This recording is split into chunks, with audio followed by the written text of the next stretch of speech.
श्री स्वामी समर्थ, जय जय स्वामी समर्थ. कशा सर्वजण निश्चित मजेत असाल, असंच मजेत राहा. पहा, एखादी व्यक्ती आपल्यापासून दूर गेलेली आहे किंवा एखादी व्यक्ती आपल्याबरोबर बोलतच नाही, अगदी आपलं तोंड पाहायलाही ती व्यक्ती तयार नाही. त्यासाठी आपल्याला हा उपाय करायचा आहे. आजचा जो उपाय आहे हा वशीकरणाचा म्हणजेच लॉ ऑफ अट्रॅक्शनचा उपाय आहे.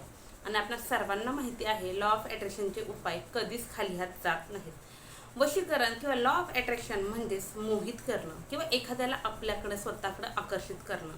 या उपायामुळे कधीही कुणालाही कोणत्याही प्रकारची हानी किंवा कोणत्याही प्रकारचा त्रास होत नाही. फक्त त्याचं जे काही मतपरिवर्तन आहे ते परिवर्तन या उपायांमुळे होत असतं. फक्त हे उपाय करताना तुमच्यामध्ये प्रचंड प्रमाणामध्ये पॉझिटिव्हिटी असणं गरजेचं असतं. त्याचप्रमाणे तुमच्यामध्ये संयम असणंही गरजेचं असतं. ज्यांचा विश्वास आहे त्यांनीच व्हिडिओ शेवटपर्यंत पहा, त्यांनीच उपाय करा. 1001% सांगते, हा तार्किक उपाय आहे, तांत्रिक उपाय आहे. या उपायाची अनुभूती आल्याशिवाय तुम्हाला राहणार नाही. फक्त उपाय मनोभावे करा. पहा, बहुतेक वेळा असं होतं की ज्याला आपण जीव लावला, ज्याला आपण आपलं मानलं, ज्याला आपण आपलं सर्वस्व मानलं, तीच व्यक्ती आपल्यापासून दूर जाते. भलेही ती व्यक्ती आपल्या घरातील असो, आपल्या परिवारातील असो, आपला मित्र परिवार असो, आपला प्रियकर असो, प्रियसी असो, नवरा असो, बायको असो किंवा भाऊ असो, बहीण असो, रिलेटिव्ह कोणीही असो किंवा कामाच्या ठिकाणी असो. कामाच्या ठिकाणी सुद्धा आपण आपल्या कामामध्ये व्यस्त जरी असेल तरी कोणी ना कोणी आपल्या कोरखोड्या करायला येतं. कोणी ना कोणी विनाकारण आपल्याला त्रास देण्याचा प्रयत्न करतो. भलेही आपलं त्याच्याबरोबर काही लेणं देणं नसतं किंवा त्याच्याशी आपला संबंधही येत नाही, संपर्कही येत नाही, परंतु तरीही तो व्यक्ती दुसऱ्या कुणाच्या ना कुणाच्या माध्यमातून आपल्याला त्रास देण्याचा प्रयत्न करतो. मग मी असो, तुम्ही असो, कोणीही असो, प्रत्येकजण कंटाळतो, प्रत्येकजण वैतागतो. आपण म्हणतो, अरे बाबा, या व्यक्तीचं माझं काही लेणं देणं नाही, या व्यक्तीचं माझं म्हणजे संपर्कही येत नाही, तरी हा व्यक्ती मलाच का बरं त्रास देतो. ठीक आहे, तो व्यक्ती त्रास देतो, त्या व्यक्तीच्या मनाला, त्या त्रासाला तर आपण बदलू शकत नाही, परंतु त्या व्यक्तीचं मत परिवर्तन निश्चित आपण करू शकतो. तर त्यासाठी आजचा उपाय आहे. उपाय सांगणार आहे तत्पूर्वी जे कोणी आपल्या चॅनलवरती नवीन असाल, अजून आपल्या चॅनलला सबस्क्राईब केलं नसेल तर आपल्या चॅनलला सबस्क्राईब करा, बेल आयकॉन ऑन करा, जेणेकरून असे छान छान व्हिडिओ तुमच्यापर्यंत येतील आणि तुमच्या जीवनाचंही सोनं झाल्याशिवाय राहणार नाही. व्हिडिओ स्किप न करता शेवटपर्यंत पहा, म्हणजे निश्चितच संपूर्ण माहिती तुमच्यापर्यंत पोहोचली जाईल. अधिक वेळ न घेता व्हिडिओला सुरुवात करूया. हा जो उपाय आहे या उपायाला कोणत्याही प्रकारचं बंधन नाही. हा उपाय तुम्ही कोणत्याही दिवशी करू शकता. आठवड्यातील 7 दिवसांपैकी तुम्हाला जो दिवस शक्य आहे त्या दिवशी तुम्ही हा उपाय जरी केला तरीही चालेल.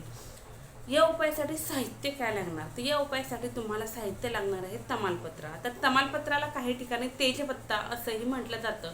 तर हा तेजपत्ता किंवा तमालपत्र तुम्हाला घ्यायचं आहे. हे व्यवस्थित असं असावं, कुठेही तुटलेलं, फाटलेलं किंवा त्याला बीड असेल असं तमालपत्र घ्यायचं नाही. तर व्यवस्थित असं दांडा असलेलं, शेंडा असलेलं आणि व्यवस्थित असं एक तमालपत्र घ्यायचं आहे.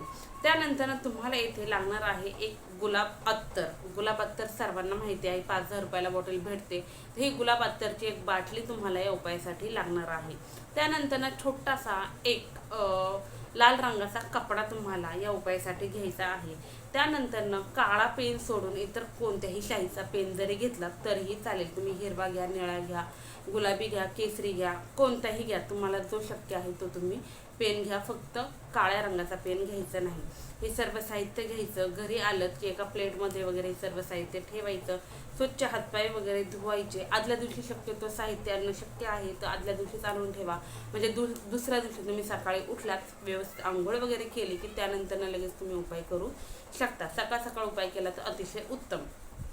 तर तुम्हाला एका ठिकाणी तुमच्या देवघरच्या समोर जरी बसून उपाय केला तरी चालेल किंवा तुमच्या घरामध्ये जेथे शांतता आहे अशा ठिकाणी जरी जाऊन बसून उपाय केला तरी चालेल. अगदी हा उपाय तुम्ही टेरेसमध्ये, एखाद्या झाडाखाली, एखाद्या मंदिरामध्ये किंवा एखाद्या शांत ठिकाणी जाऊन जरी केला तरीही चालेल. फक्त दक्षिण दिशा सोडून इतर कोणत्याही दिशेला तोंड करून बसायचं आहे. आता ते तमालपत्र घ्यायचं. हे तमालपत्र व्यवस्थित कापडाने स्वच्छ पुसून वगैरे घ्यायचं. त्यानंतर या तमालपत्राला तुम्हाला जी गुलाब अत्तर तुम्ही घेतलेली आहे, गुलाब अत्तर दोनही साईडने तोडून घ्यायची. हे तमालपत्र आहे तर दोनही साईडने त्याला तोडून घ्यायची, व्यवस्थित लावून घ्यायची. ही अत्तर थोडीशी सुकली की त्यानंतर तुम्हाला या तमालपत्रावरती जो व्यक्ती तुम्हाला त्रास देत आहे, जो व्यक्ती तुम्हाला अपमानित करत आहे, जो व्यक्ती तुमच्यापासून दुरावला आहे, तुमच्यापासून लांब गेलेला आहे, ती व्यक्ती तुम्हाला तुमचं ऐकावं असं वाटतं किंवा तुमच्या आयुष्यामध्ये ती व्यक्ती परत यावी असं तुम्हाला जर वाटत असेल तर त्या व्यक्तीचं तुम्हाला तिथे नाव लिहायचं आहे. आता समजा तुमचे दाजी माझ्यापासून दूर गेलेले आहेत, माझ्यासोबत राहत नाहीत, तर मी काय करणार आहे, त्या तमालपत्रावरती तुमच्या दाजींचं नाव लिहिणार. आता त्यांचं नाव आहे सचिन, तर मी लिहिणार सचिन, एवढंच लिहायचं आहे, बाकी काहीच नाही. आता समजा तुम्ही तुमचे अनेक ऑफिसमधील लोक आहेत जे तुम्हाला त्रास देतात, जे तुम्हाला अपमानित करतात, तर तुम्ही त्या ठिकाणी फक्त ऑफिस असं जरी लिहिलं तरी चालेल. किंवा एखादा शत्रू असेल जो तुम्हाला खूप त्रास देतोय, तर फक्त शत्रू असं जरी लिहिलं तरीही चालेल. किंवा तुमचा नात्यातील जो कोणी माणूस असेल, तुमचा प्रियकर, प्रेयसी, नवरा, बायको जो कोणी असेल त्याचं नाव जरी लिहिलं तरीही चालेल. या पद्धतीने लिहायचं. त्यानंतर एक मंत्र सांगते, या मंत्राने हे जे तमालपत्र आहे अभिमंत्रित करून घ्यायचं. हे तमालपत्र तुम्हाला तुमच्या उजव्या हातावरती ठेवायचं, त्याच्यावरती डावा हात अशा प्रकारे ठेवायचा, अशा प्रकारे किंवा असं जरी ठेवलं तरी चालेल. आणि मंत्र 21 वेळा म्हणायचा आहे. ज्यांना शक्य आहे त्यांनी 21 वेळा म्हणा किंवा 51 वेळा किंवा 108 वेळा जरी म्हटलं तरीही चालेल. या मंत्राने हे जे तमालपत्र आहे अभिमंत्रित होणार आहे. तर मंत्र व्यवस्थित ऐका. ओम ह्रीम श्रीम, ओम ह्रीम श्रीम सचिन वशम वशम स्वाहा. ओम ह्रीम श्रीम सचिन वशम वशम स्वाहा. ओम ह्रीम श्रीम सचिन वशम वशम स्वाहा. ओम ह्रीम श्रीम सचिन वशम वशम स्वाहा. ओम ह्रीम श्रीम सचिन वशम वशम स्वाहा. आता ज्या ठिकाणी मी सचिन म्हणजे तुमच्या दाजींचं नाव घेतलेलं आहे तेथे तुम्हाला त्या व्यक्तीचं नाव घ्यायचं आहे. या प्रकारे हे तमालपत्र तुम्हाला 21, 51 किंवा 108 वेळा मंत्र म्हणून अभिमंत्रित करायचं आहे. हे अभिमंत्रित झालेलं तमालपत्र तुम्हाला काय करायचं आहे, तुमच्या कंटिन्यू सोबत ठेवायचं आहे. जो लाल रंगाचा कपडा तुम्ही घेतलेला आहे त्यामध्ये बांधून तुम्हाला तुमच्या सोबत ठेवायचं.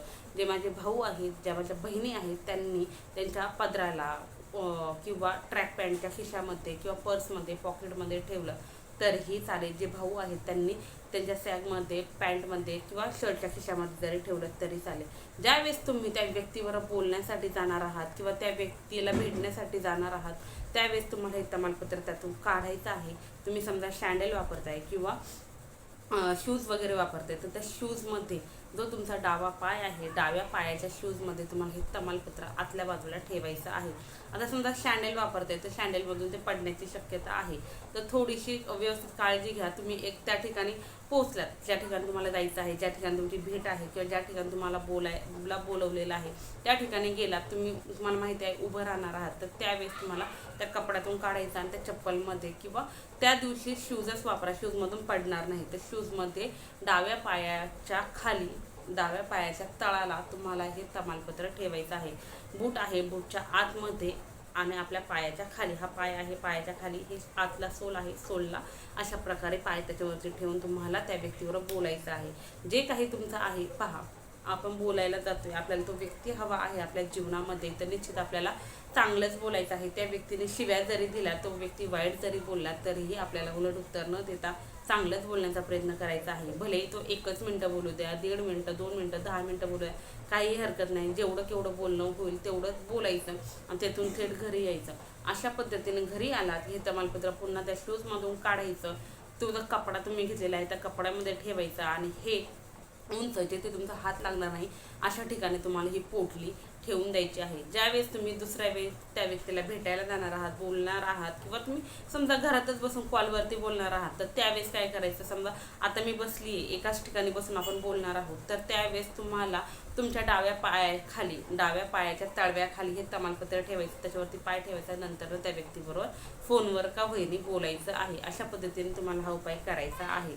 आता पहा, हा उपाय केल्याच्या नंतर किती दिवस करायचा, तर जेव्हा जेव्हा तुम्ही बोलणार आहात, जोपर्यंत तुम्हाला वाटत नाही की ती व्यक्ती तुमच्या आयुष्यामध्ये परत येत आहे, त्या व्यक्तीच्या बोलण्यात, वागण्यात काही सुधारणा होताना तुम्हाला दिसत आहेत, तर जोपर्यंत पुरेपूर तुमचं समाधान होत नाही तोपर्यंत तुम्हाला हे तमालपत्र अशाच पद्धतीने तुमच्या पायाखाली ठेवायचं आहे आणि त्या व्यक्तीवर बोलण्याचा प्रयत्न करायचा आहे. ज्यावेळेस तुम्हाला असं वाटेल की हो, आज हा व्यक्ती माझ्या मनाप्रमाणे वागत आहे, बोलत आहे, मी जे म्हणन ते करायला तयार आहे, त्यावेळेस तुम्हाला हे तमालपत्र वाहत्या पाण्यात सोडून द्या, निर्मल्यात टाकून द्या किंवा एखाद्या झाडापाशी, एखाद्या मोकळ्या जागेत जाऊन एखादा मोठं झाड आहे तर तिथे एक छोटासा खड्डा करून त्या खड्ड्यामध्ये जरी गाडून टाकलं तरीही चालेल. दुसरा उपाय तुम्ही दुसऱ्या व्यक्तीसाठी दुसरा तमालपत्र घेऊन करू शकता. तर अशा पद्धतीने तुम्हाला हा उपाय करायचा आहे. या उपायामध्ये खूप छान, खूप मोठ्या प्रमाणामध्ये ताकद आहे, पॉझिटिव्हिटी आहे. लॉ ऑफ अट्रॅक्शनचे उपाय सुरुवातीला सांगितलं, कधीच खाली हात जात नाही. हा लाल किताबमधील उपाय आहे. 1001% अनुभूती देणारा उपाय आहे. तमालपत्र हे माता लक्ष्मीला तसेच भगवान विष्णूंना अतिशय प्रिय आहे. तसेच वशीकरणामध्ये याला खूप महत्त्वाचं स्थान आहे. म्हणून आपल्याला हा उपाय या पद्धतीने करायचा आहे. त्याची सांगितलेली सर्व माहिती तुम्हाला समजली असेल. व्हिडिओ फक्त तुमच्यापर्यंत सीमित ठेवू नका, इतरांपर्यंतही शेअर करत चला, जेणेकरून त्या व्यक्तीच्याही जीवनातील जे काही दुःख आहे ते दूर होईल आणि त्याच्या जीवनामध्ये बदल झाला की त्याची कृपा आशीर्वाद निश्चित तुम्हाला देणार आहे. निश्चित सांगितलेली सर्व माहिती तुम्हाला समजली असेल. तरीही काही जर विचारायचं असेल तर तुम्ही कमेंट्समध्ये विचारू शकता. त्याचप्रमाणे या उपायाला पहा, पिरियड, सुतक, विटाळ असं कोणतेही बंधन नाही. तुम्ही हे असताना सुद्धा हा उपाय करू शकता. कारण तुम्हाला देवघराच्या समोर बसून उपाय करायचा नाही. तुम्ही कुठेही बसून जरी उपाय केला तरीही चालतो. म्हणून कोणतंही बंधन नाही. तुम्ही हा उपाय कधीही करू शकता. फक्त सकाळीच करावा असं मला सांगायचं आहे, जेणेकरून दिवसभरामध्ये तुम्हाला तो उपाय कार्यरत करता येईल किंवा त्या उपायावरती तुम्हाला काम करता येईल. याची सांगितलेली सर्व माहिती तुम्हाला समजली असेल. व्हिडिओ कसा वाटला हे कमेंट्समध्ये सांगायला विसरू नका. तसेच कमेंट्समध्ये श्री स्वामी समर्थ, जय जय स्वामी समर्थ हे लिहिलाही विसरू नका. झालेली सेवा स्वामींच्या रुजू. श्री स्वामी समर्थ, जय जय स्वामी समर्थ, श्री स्वामी समर्थ महाराज की जय.